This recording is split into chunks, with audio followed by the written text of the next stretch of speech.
August 8th, 2023 marked the start of the deadliest wildfires in modern history on Hawaii, in particular on the island of Maui. As of August 15th, 99 people have been declared dead, with hundreds still missing, with survivors bracing for the worst. The causes leading up to the fire and the level of incompetence from local governments is pretty staggering. But there's also much more to this story, from investors and billionaires trying to buy up land to shady players trying to rebuild Maui as the world's first smart city. So what's really going on? And how did we get here? And what can be learned? Let's figure this out together. I'm Ricky, and this is Two Bit da Vinci. I really didn't want to make this video. I just made a video about the Canadian wildfires, which are still ongoing. And I also made a video about El Nino 2023 and how it was going to be really intense. Well, this would appear to be the first devastating effect. So let's start with what we know so far. On August 8th, around Maui County, authorities got the first reports of fire by 6:37 a.m. Police were circling neighborhoods on megaphones trying to convince people to evacuate, and they used nearby hydrants to fight fires. But these early calls to evacuate were met with strong reception because wildfires in Hawaii have quadrupled in recent decades. In August 2018, for example, brush fires broke out as Hurricane Lane neared Maui. The fires engulfed more than 2,000 acres and forced dozens to flee their homes. This is going to be really important. We'll get back to that in a second. Again, in 2019, large fires also whipped through Maui, burning roughly 25,000 acres of former sugarcane land and dry brush as Hawaii endured record high temperatures. So how did local governments respond?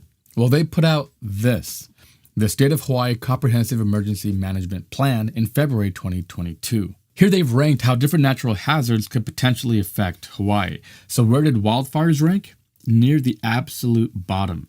And what's really surprising is they have a low score for the impact and risk to people. That sounds a bit insane, but we'll come back to this. Trust me, there's a lot to unpack. There are currently 3 active fires: the South Maui Fires, Upcountry, and the West Maui Fires. The fire that burned Lahaina resulted in most of the destruction, and it was from the West Maui Fire. As of Monday, August 14th, 99 fatalities have been confirmed, and it's the largest number of deaths in an American wildfire since 1918, when 453 people died in the Cloquet Fire in Minnesota. Based on a crowdsourced database circulating on social media with a list of over 5,200 people, some 1,130 individuals are still listed as not located. So those fatality numbers are likely to go up, and that's absolutely heartbreaking because it's not even really fully safe to get back out there. At least 2,200 buildings were destroyed in the fire. 86% of them were residential, according to Hawaii Governor Josh Green. At a White House briefing on Monday, FEMA Administrator Deanne Criswell said that more cadaver dogs were on their way to Lahaina, but that the search was extremely hazardous and would take time. Based on reports from local officials, the 99 fatalities reported are based on only 3% of the destruction searched so far. So those numbers are going to go up. The state's vaunted integrated outdoor siren warning system, the largest in the world with about 400 alarms, was not activated during the fires, according to the Hawaii Emergency Management Agency spokesperson Adam Weintraub. On Maui, the second largest island in the Hawaiian archipelago, there are 80 outdoor sirens to alert residents to tsunamis and other natural disasters. They sat silent as people fled for their lives. Nobody at the state and nobody at the county attempted to activate those sirens based on our records, said Adam Weintraub in an interview. While Maui's warning sirens were not activated, emergency communications with residents were largely limited to mobile phones and broadcasters at a time when most power and cell service was already cut. Most weren't prepared to anticipate just how quickly fires could spread. Now, let's take a minute and talk about the science of how this fire likely started. First of all, we do not officially know what started these fires, but here are some of the conditions present that led to this event. Maui was in a severe D1, D2 drought rating for most of the season leading up to this, and it was more dangerous than even California, that's really prone to wildfires. It was also hotter than usual, partially climate change and partially the El Nino of 2023. I have an entire video about what is going on with that, which I'll link below or in the description if you want to check that out after this one. Now, as far as lightning strikes go, I used the Blitz-Octoon database, which I used for the Canadian wildfires as well, which actually did show a correlation between lightning strikes and fire starting. But here in this case, I couldn't see any examples of any strikes actually happening on Hawaii in the 24 hours or 48 hours leading up to the fire starting. Then there was Hurricane Dora. Dora did not directly hit the islands, as you can see by this amazing visualization from Zoom Earth. It passed about 500 miles south of Honolulu. Around the time when the fire started, you can see what was happening here. Dora did not directly hit the islands, but it played a vital role in the Lahaina fires. At its closest, it was about 500 miles off the coast of Maui. A high-pressure system developed north of the islands as well, resulting in a gradient wind between high pressure and Dora, a low-pressure system. This is the approach of Hurricane Dora right here, right? And you can see that the gust speeds start to really pick up. So the highest wind gust that I could find was about 62 coming off of here. And because of the hurricane and the high-pressure system, you've got 62 mile an hour, super high gusts of wind coming over the West Maui mountain range and down into the basin of Lahaina. Hurricane Dora was a huge part of this story. And what's amazing is that this hurricane started as a tropical depression back in late July, and it traveled almost 10,000 miles, starting in the Atlantic and going all the way across the Pacific. Pretty insane. And as you can see, even though it didn't make landfall and it was still 500 miles away, it had a huge impact in what happened. And as you can see here in this visualization, Dora remained a Category 4 all the way through passing Honolulu. Here in green, it was a low tropical system, picked up Category 2, Category 3, and it was Category 4 all the way until it passed the Hawaiian archipelago. This resulted in gusts between 45 and 60 miles per hour over Lahaina and actually 80 mile per hour over the Big Island of Hawaii. So net result of these two weather systems, 45 to 60, 65 mile per hour winds over Lahaina and 80 mile per hour winds over the Big Island. So again, we don't know for sure, but I think the most likely cause was downed power lines that were still energized. Hawaiian Electric stock plummeted 40% Monday morning after a class action lawsuit filed over the weekend alleged that Maui's devastating wildfires were caused by the utility's energized power lines that were knocked down by strong winds. There are several videos on X, formerly Twitter, where residents shared scary sights of power lines swaying in gale-force winds. Again, this hasn't been confirmed, but based on timelines, it's at least the most probable cause. Some reports show the people of Lahaina losing power as early as 4 a.m., a few hours before the fire started. And this is actually what caused the 2018 wildfires that devastated the town of Paradise in California, the Camp Fires, which began on November 8, 2018, when a suspension hook known as a C-hook of a nearly 100-year-old transformer tower in the Sierra foothills in eastern Butte County broke, causing a power line to fall against the metal tower and sent sparks into dry grass below. PG&E, the utility responsible in California, pled guilty to 84 counts of manslaughter in 2020. Sadly, aging infrastructure and poor modernization efforts have plagued the U.S. for decades, and with severe weather, it's only going to get worse. So in a lot of ways, this was a compounding of a lot of really unfortunate events. Another is that the New York Times reported that the town's water system may have also failed to maintain water pressure. So as firefighters tapped into fire hydrants, there was actually not enough water pressure to fight these flames. How was the water system run? Was it run on electric pumps? In which case, if the power goes out, do the water pumps go out? Was there water towers with elevation? It's tricky to say, and I don't know all the details just yet, but that is a glaring oversight. You can't lose water in the event of a power outage because there's really no way to fight fires then. The geography also played a huge role in how quickly the fire spread. Backed up to the Pacific Ocean on the west and the West Maui Mountains on the east, fire spread at an alarming rate. The 50-mile-an-hour winds that resulted from Hurricane Dora and the high-pressure region to the north fanned the flames and created almost a blast furnace. All fires need oxygen, and 50-mile-an-hour winds provide plenty of it. Plus, being backed up against the West Maui Mountains, the radiant heat from the fires were either reflected back toward Lahaina or absorbed, resulting in hotter temperatures that were then fed back into the fire from the prevailing winds. And the highest point of this West Maui mountain range is Pui Kukui at 5,788. So because they were backed up against the West Maui mountain range, and that's where the winds were coming up from, that hot air was being fed right back into the fire. And in essence, that's kind of what a blast furnace is. The limiting factor in a fire is oxygen. Without oxygen, eventually a fire will die. But if you can continue to provide oxygen at a higher rate, the fire will grow. Another contributing factor is the historic nature of Lahaina. Many of the buildings are really old and historic, made out of wood, and probably don't meet modern building codes. Modern building codes require fire doors, fire retardant insulation, and other considerations to help sequester fires for longer periods of time without completely spreading. Older homes don't have a lot of these considerations. And this is one of the really unfortunate things about older construction is unless they've been modernized, where they've been renovated with new insulation or other building-proof materials, it's hard to know how they'll handle fires. When it comes to fire science, there's a couple of factors at play. One I mentioned is radiant heat. All things above absolute zero radiate heat. You can typically measure that in infrared spectrum, and that's how IR goggles work, or like FLIR imaging cameras. And in this case, the radiant heat didn't just spread everywhere, it was backed up against the mountain range, so at least half of that heat was being absorbed by the mountain, increasing the temperature of the incoming wind. The second is convection, when you have air moving over something. And in this case, mostly natural convection, because hotter air rises, cool air comes in, and you have a natural cycle. Third, we have embers.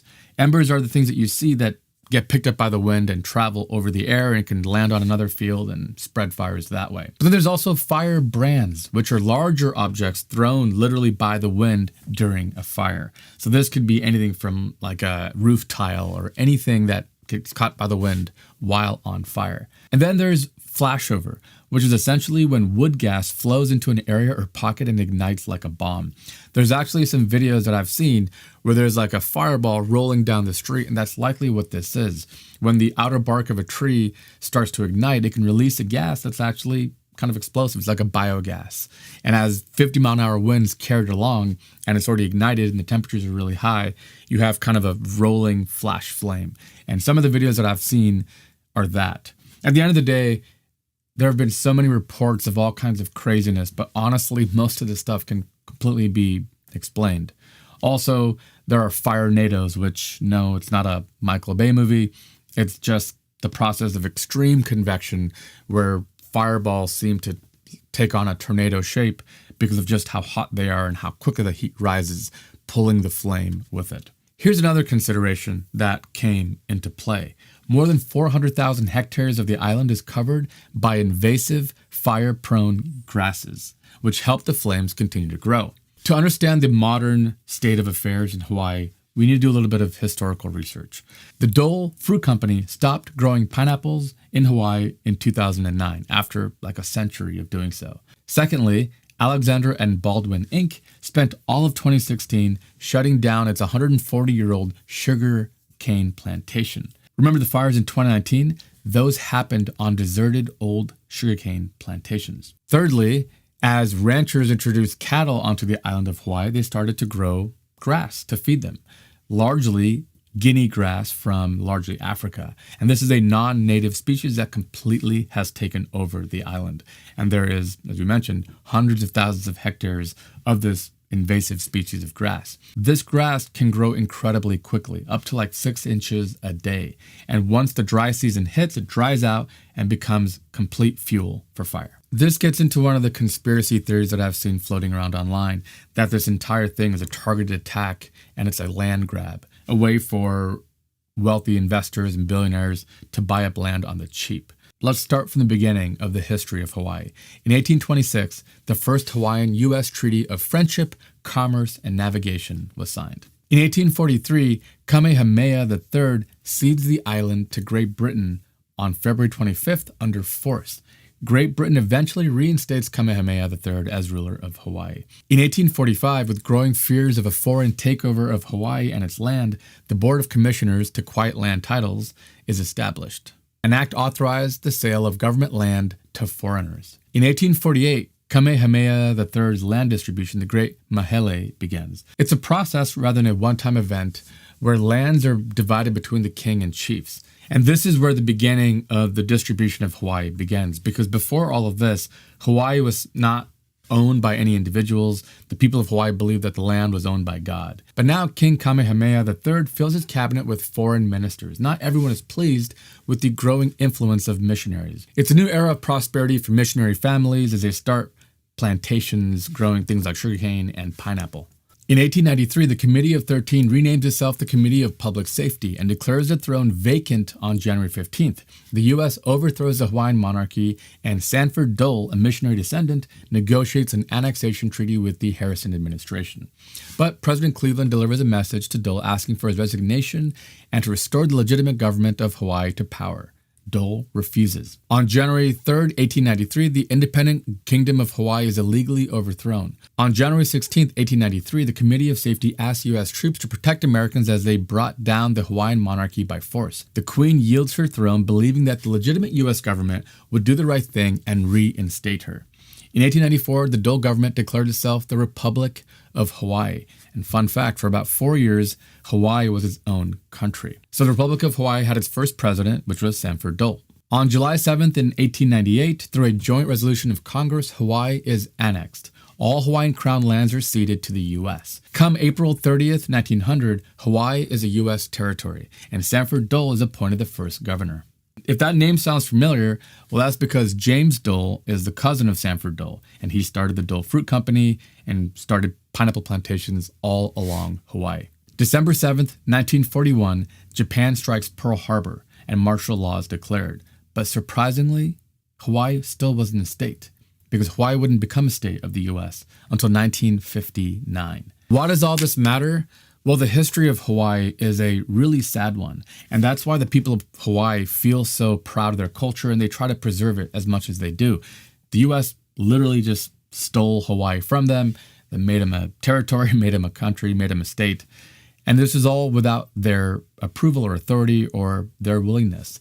And on top of that, big companies like Dole have rolled in, brought plantations and other things, brought cattle, brought guinea grass, and other things that have contributed to these fires. When you bring in an invasive species to an island that didn't have them, you're completely shifting the entire ecological structure and balance. And in this example, because of the dry spells and the rains and the falls, you've got incredible dead brush that can cause fires.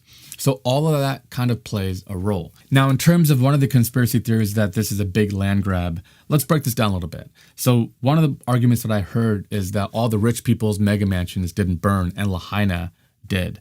Well, there's a couple of things to that. The rich people's mega mansions are new construction. They're built with modern building codes with fire resistance in mind.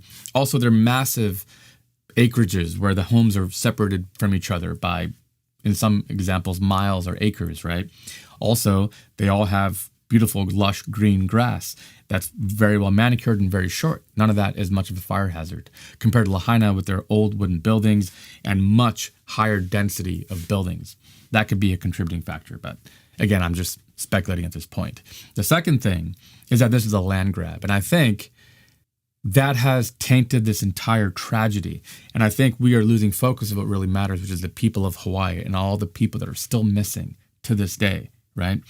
If we look at this as people with directed energy weapons, which that's just a term that I absolutely hate, because there was a post on social media saying that this was a direct energy weapon attack, which was totally debunked. And in fact, it was a transformer that was sparking in Chile years before.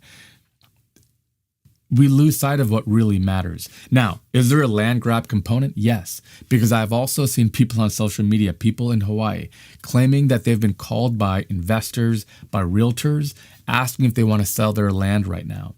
Because people are probably panicking. They've lost their entire livelihoods, everything they own. And how will these insurance companies pay out? Are they going to go bankrupt? It's really hard to tell, and it's an incredibly scary time. But to be so incredibly selfish as to call these families in their most vulnerable moment to try to buy up this land now on the cheap is horrible. So two things can be true. This could just be an act of nature, and there can be absolute horrible human beings on this planet who are always trying to take advantage of things. And I think that's exactly what's happening here. There's an article on the BBC that I thought was quite insightful because they really did a good job of disproving some of this stuff. This is the direct energy weapon post. And I hate these titles. Like, I was warned not to post this video. It's so stupid because this is a freaking lie.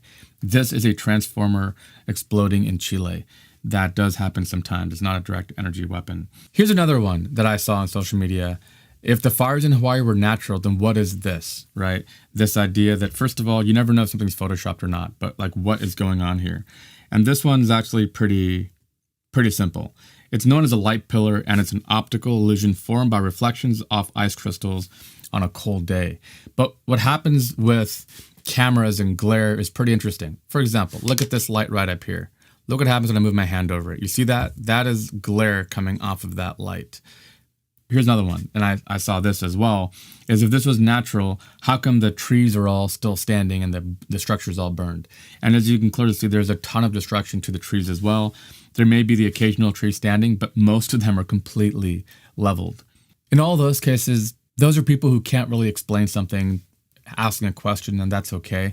But there's also like Photoshop stuff. Like there was a church in Lahaina that burned down, and there was a picture that the Lahaina state shared, and people had added like a streak of light saying that it was a strike or like a direct energy weapon or something. And that was just flat out not true. It was falsified. It was a Photoshop effect. So I ask everyone to remember that you have to try to get some sense of what you're looking at, and don't go sharing things unnecessarily. Because the truth is, if you go back and look while doing my research, some of these ridiculous nonsense posts got way more views than the actual information of what was happening. And that is a shame and just a huge disservice from our social media culture. But I urge all of you guys to try to keep in mind that a couple things can be true. There can be huge land grab potentials during controversies and during tragedies, but that doesn't mean that they were the ones that caused it. Now, I'm not here to tell anyone how to think or what to believe about anything. I hope you can start to see that this was kind of a perfect storm, and Hawaii was not prepared. This here is Lahaina, and there's literally one road to the north and to the south to come in and out. If anything happened along these paths to block it, there would be no escape route for any of the citizens living in these regions. I think Hawaii deeply underprepared for the potential of a fire. And like we mentioned with Hurricane Lane in 2018, hurricanes stoking huge gusts can have huge ramifications. Also, the Hawaii Energy Company should really probably be at blame as well, and they already are, because you have to start thinking about burying these lines. Anytime you see power lines overhead, that is a potential for failure, right? Because if heavy winds or any other natural disaster come rolling through, you're going to have down power lines on top of everything else. And that is a bad recipe for disaster. If these companies could invest the money to bury these lines underground where most new construction is putting them, we would be much better off. But the challenge is we need to hold these companies accountable. PG&E, have they learned their lesson after what happened in Paradise in 2018? I'm not sure, because some of these companies will make the decision, it's cheaper just to settle the occasional lawsuit than it is to actually fix these problems. We're talking about hundreds, sometimes thousands of miles of power lines. This is not an easy problem, but we're going to continuously have situations like this arise if we don't bury power lines, if we don't better equip ourselves and be better prepared, if we make sure that our alert systems work. In the case of the Hawaiian state government, by the way, the big blame I would put on them is their siren system and not using them. If I lived in Hawaii and I saw a fire, and fires are pretty common, like we mentioned, 4 times more likely in recent decades, I wouldn't overreact unless those sirens went off. If you have a siren and don't use it, you're doing huge damage and disservice, because people expect those sirens to go off, alerting them to take action. And if it doesn't, they think, the fire's contained, we'll be fine. No reason to overreact and panic. But if you have those sirens and don't use them, bad things can happen. And that can never happen again. They need to have their own power systems that run outside of the grid. That way they can have power even if the grid goes down.